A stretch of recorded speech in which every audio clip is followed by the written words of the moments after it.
In 2019, Malawi is recognized as the fourth poorest country in the world. The population is 17.5 million people. 70% live below the poverty line on $1.90 per day. Most of the poverty exists in rural areas where over 90% of poor people can be found. As the politicians struggle to see which party will control the government, the people continue to go hungry. But new methods of farming are beginning to make their way to Malawi. Permaculture is on the rise.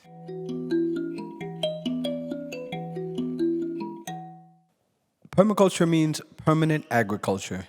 It's a way of growing crops all year round, even when they're out of season, regardless of weather conditions. In Malawi, permaculture is important because 90% of the people in Malawi are rural farmers who each year are traveling through droughts and floods and struggling for methods to feed themselves and their families.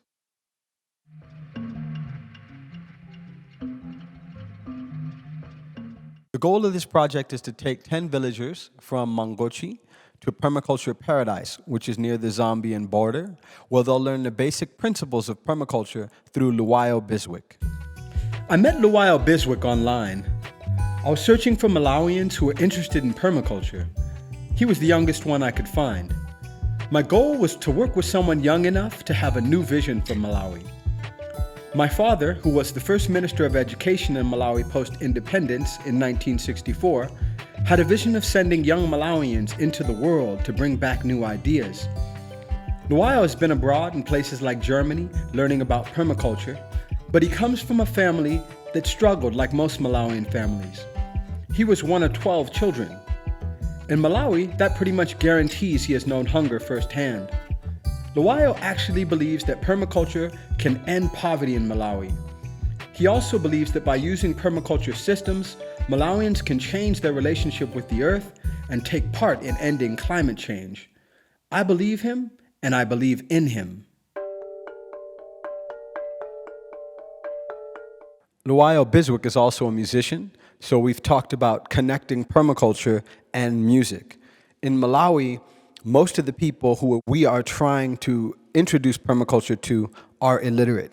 So music becomes a way of making sure that they will hear about permaculture and become interested in the concept itself. Music is central to the education process in Malawi. We learn through sound. It requires no books, no computer, and no desk, which is often ideal in a poor country. It's also a fun way to learn. This is Judith. She's both a farmer and a school teacher with WIN Malawi. She's one of the people I'm hoping to have trained in permaculture. Here she is with my mother, teaching children vowel sounds with the song. This is how we learn in Malawi.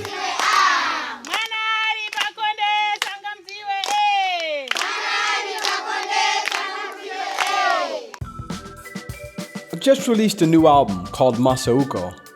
It's dedicated to my father, Henry Masauko Chipembere. It was recorded in South Africa with some of Malawi's best young musicians. It's already being reviewed in national media in Malawi. The lyrics to one of the songs were taken from a speech my father made in the 60s. He said, "Freedom is meaningless unless people can see change." I intend to use music to show Malawi that permaculture may be part of the change my father was talking about. We'll be holding a concert in celebration of my father's birthday. He would have turned 89 on August 5th. We intend to celebrate the farmers who've attended the workshop and thank Luwayo Biswick as we join the permaculture movement in Malawi.